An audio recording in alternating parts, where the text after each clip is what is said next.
Le'Veon Bell is one of the most fascinatingly unique running backs that I have ever seen. He plays the position almost like how I imagine Muhammad Ali would if he were a young NFL star today. He's a dancer, he's a master of the counterattack, and he's also perhaps the most confident running back in the NFL as well. So how exactly does a defense stop someone who has unrivaled patience and a knack for having just the right counterpunch for everything you throw at him? Well, sometimes to beat patience, you have to be patient.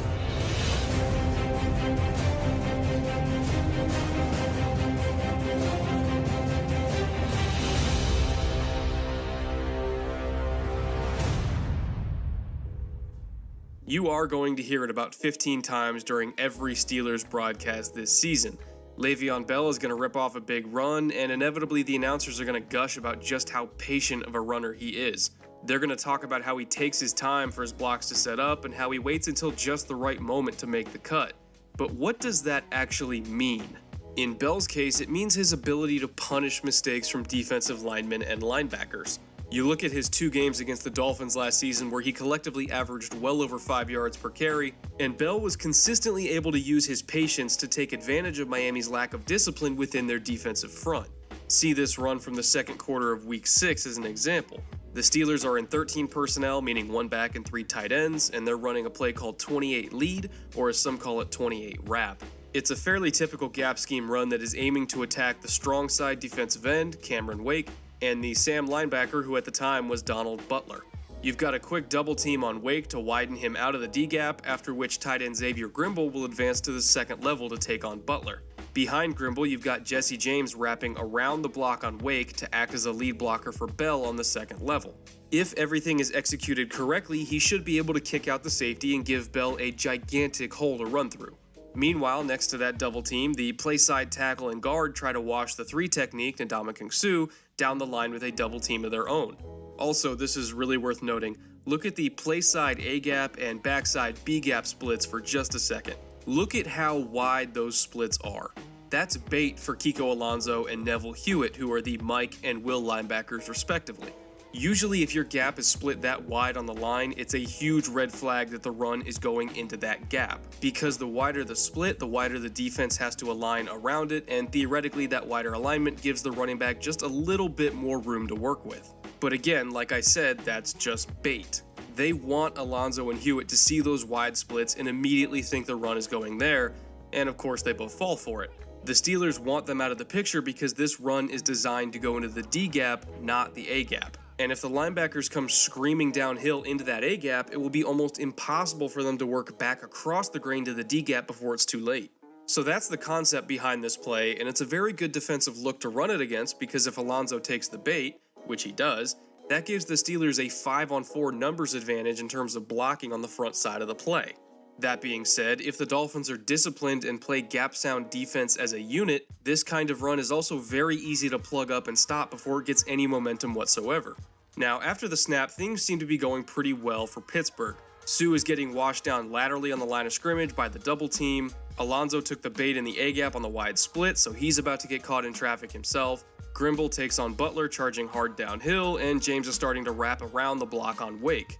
Here is where the Dolphins make their critical mistake, though. Butler took on this block from Grimble way too aggressively. I talked earlier about how Bell's running style very heavily relies on counterattacking. If you try to penetrate and attack him in the backfield, that's what he wants. He wants the opening for the counterpunch, and he's so patient that he's totally willing to wait until you give him that opening. Watch him recognize the penetration on Grimble's inside shoulder and then just subtly stutter and hop out of the way. It's very much like dipping away from a jab before coming back with an uppercut. If Butler took on this block squarely and stacked on Grimble so that he could shed in either direction, Bell would not have had anywhere to go.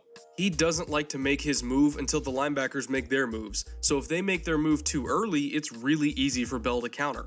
He got 12 yards basically for free because Butler and Alonso both got way too aggressive.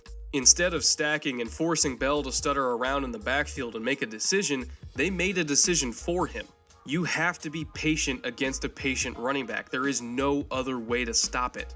Pittsburgh basically ran the same concept all game long from every personnel grouping and formation. Widen their splits as bait, suck the linebackers in, and punish them for not being disciplined by running off tackle away from them.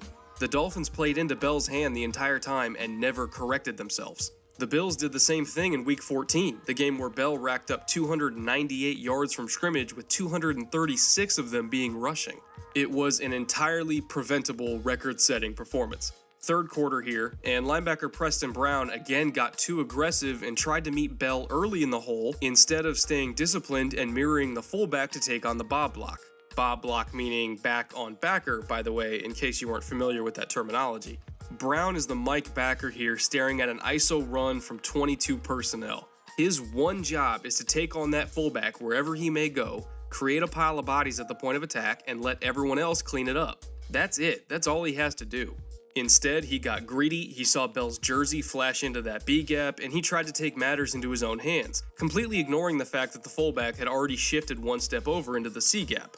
Bell used that trademark patience and literally stopped short of the hole.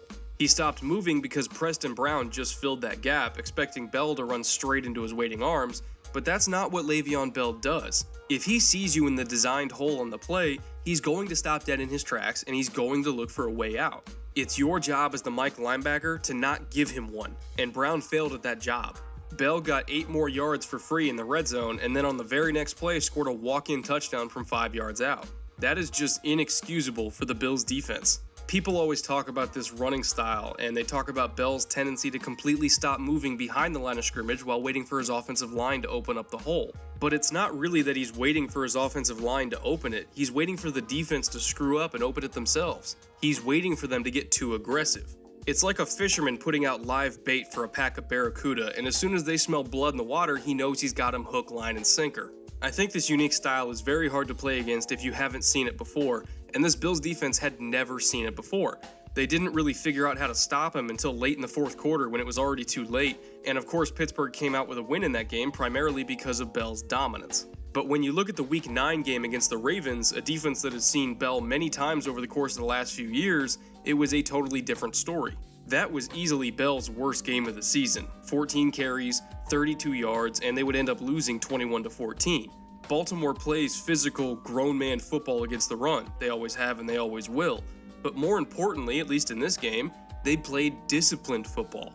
Defensive linemen were stacking and not shedding until the last possible moment because they knew if they shed into a hole too early, Bell would just stop and find a new one.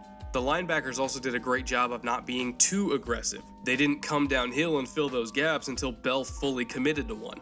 Penetrating into the backfield and trying to get tackles for loss doesn't work against the Steelers because that's what Bell wants you to do, so the Ravens did the exact opposite. They just dug their heels in and waited for him to come to them, and it worked. When Bell stops himself behind the line of scrimmage and you don't give him that easy out, you don't give him that opportunity to counterattack you, he can't go anywhere. And since he sacrificed all of his momentum trying to find that hole, he loses all of his power and he can't generate much yardage just from lowering his shoulder either.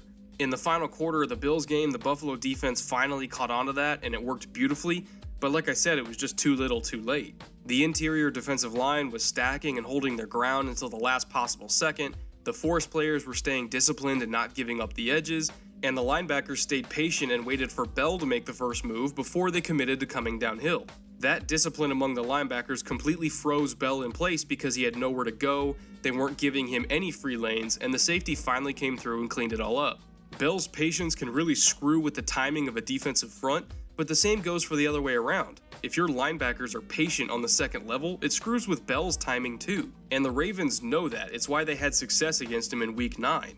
Ironically, patience is also the reason why they had almost no success against him in Week 16, or rather a lack of patience. They looked like a completely different defense against Bell late in the season. They attacked the wrong shoulder of fullbacks on zone runs and gave up easy gains to the front side. They had big 330-pound Michael Pierce trying to backdoor reach blocks as if he was someone 30 pounds lighter, which predictably did not work at all and it opened up a huge cutback lane. They also lost contain several times and let Bell get to the edge unopposed. It was sloppy play from their defensive front, and that was the primary reason why Bell got 122 yards and the Steelers won that game. Bell is not some supremely gifted athletic freak. He's big and strong and is extremely quick in short areas, which is why he's such a good receiver and so hard to tackle in space, but there have been many bigger running backs. There have also been stronger running backs and quicker running backs, and there have certainly been a lot of faster running backs too. But you know what? The number of more disciplined backs in the league than Le'Veon Bell is 0. He is completely one of a kind. His running style is unique, his skill set is unique, and I think his overall legacy is going to be unique as well. Just like prime Muhammad Ali in the ring, fear drives Bell's opponents to make mistakes. They try so hard to keep him from finding a lane because they know what kind of damage he can inflict that in their panicked aggression they end up creating those lanes for him in the first place. I have never seen anything like it, and for all I know, I may never see anything like it again. In a modern, high-octane Steelers offense that prioritizes speed and the ability to play fast, it's not Antonio Brown or Ben Roethlisberger that takes center stage. It's not Martavis Bryant or their great offensive line. It's Bell.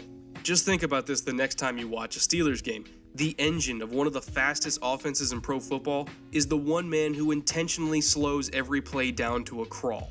How's that for irony? Patience may be a virtue for most people, but after watching Le'Veon Bell tear defenses apart last season, honestly, it may just be a weapon too.